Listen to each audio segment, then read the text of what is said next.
Be doing a question answer with the questions that were provided on Slido. I believe it's still open. People can still submit their questions. Inshallah, we'll be able to post that link and code for the Slido if people do have questions that come up. I'll do my best to get through this. Sayyid, is there anything that you'd like to say before we get into some of these questions? Thank you very much. First and foremost, assalamu alaikum to you, to all the respected brothers and sisters and audience. May Allah subhanahu wa ta'ala accept your amal, inshallah, and give you more success and guidance. Inshallah. So I will start off with, there were plenty of questions that came in related to the backbiting topic that you covered. And I know even at home we had plenty of discussions about it. So inshallah, I'm going to start with the one that I like here. So how should we look at social media when we're thinking of backbiting? Specifically, the question comes in about whether it is a private area or it's a public area. When someone does something on social media, posts something on social media, is that public or is that private? So publishing is of two types. If I send somebody a private message, that's of course private. But if I put it on my, my main wall or post it on the general wall, then of course that is public. Both in public and private, ghiba can be committed.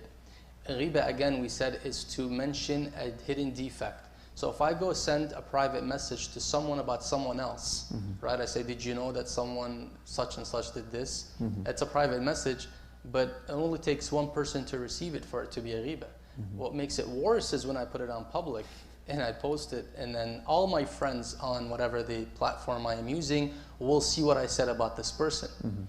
Now, not only that, what makes social media even more, more detrimental in this is that others may share your post or give you a like or make comments, and that would only add to the post in terms of making it more available for more people. So this person is now not only just exposed to your page and your friends, is shared by others. Now those who share it and like it are partners in the sin, because the one who supports the ghiba, the one who listens to it and encourages the person to backbite, is sharik, is a partner in this sin. And from the other point of view, when somebody is, for example, committing an action that is wrong, and let's say they post it in social media, does that now become a public display, like a flaunting of that sin that they may be committing? Yes, so when we say sinning publicly, makes us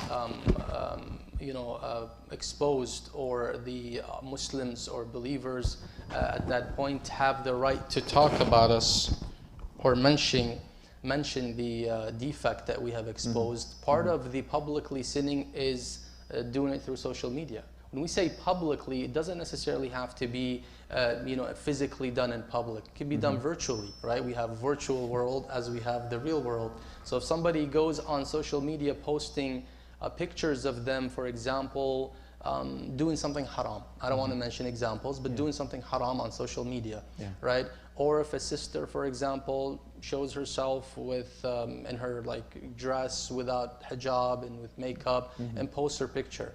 What she's saying is that I don't care about the ruling and I can expose myself like that to the people. So when someone comes and says, well, I saw such and such on social media, well, she has already put herself or himself in that world. Of course, again, as I've mentioned in the lectures, it is not advised that we get in the habit of talking about people, even in situations where it's permissible. Just because it's permissible, it doesn't give me the right. And not everything permissible we do, right? So it's always better to kind of avoid talking about others' faults unless necessary.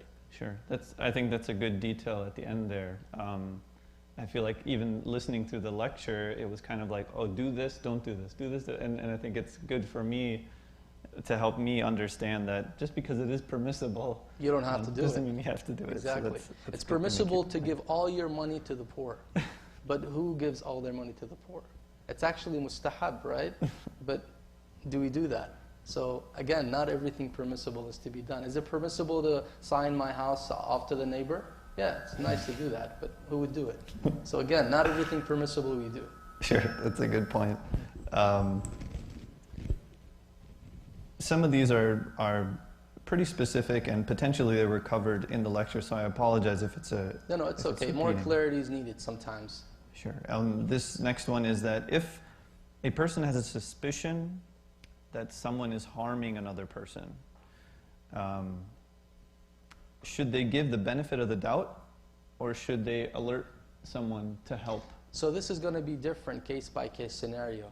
Some suspicions are based on nothing rational, just OCD. Just someone just always had bad thoughts. We can't work with these suspicions, right? We have to dismiss them. But if the suspicion is something that any rational person would act upon, right? There's a suspicious movement in this community of a crime that could be committed, وَالْعَيَاذُ بِاللَّهِ. At that point, we have to do the next step, and that is to investigate it, either by reaching out to those who we are deeming possibly being harmed. You know, if the question says that this is someone who could be harmed by someone else, well, we can try to reach out to that person to see if they are really facing harm. Are there any signs that signal that? And at that point, it becomes our duty to defend that person in any way we can at that point. But given the benefit of the doubt is good in some cases, not in all cases. In the case where there's possible harm, there's no room for the benefit of the doubt, right? Because benefit of the doubt here is to preserve one's dignity, but when that is opposed by another obligation that is more important than just one person's dignity, and that is the safety of all, then the safety of all outweighs the dignity of one person. Another great thing to keep in mind, Sayyid, and I always appreciate that when you answer these questions that you give, you know, it isn't just always just yes, no, permissible, not permissible, that there are these things that can balance each other out. It's always good to educate ourselves and our audience on how we can derive criteria. You know, Sharia is not just do and don't. Imam Sadiq alayhi salam, when he used to tell his companion, for example, he tells his companion, you know, this is the ruling for this issue. Then Imam Sadiq tells him, ask me where that is in the Holy Quran. I want to teach you how I got to that, or how you can derive this. And he says, you derive it from this verse, and this is how you take it. And this is how our fuqaha and ulama actually learned generation after generation to be able to deduce. And we don't want the believers to be you know, to be in cases where every little situation I would have to call the scholar and they have to explain what I should do. Rather, they should have the tools to make the judgment themselves. This person came to Ayatollah al-Khoi once, and he says to him, if I have a writing on my hand, does that prevent it from wudu? Can I do wudu while I have ink on my hand?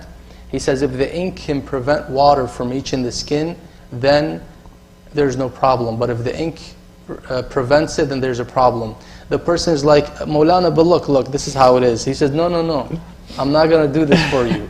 You do it for yourself. In other words, I give you the ruling, you apply the ruling. So part of applying the ruling is knowing how to apply the ruling. And that's what we try to do as much as we can in these sessions. Inshallah.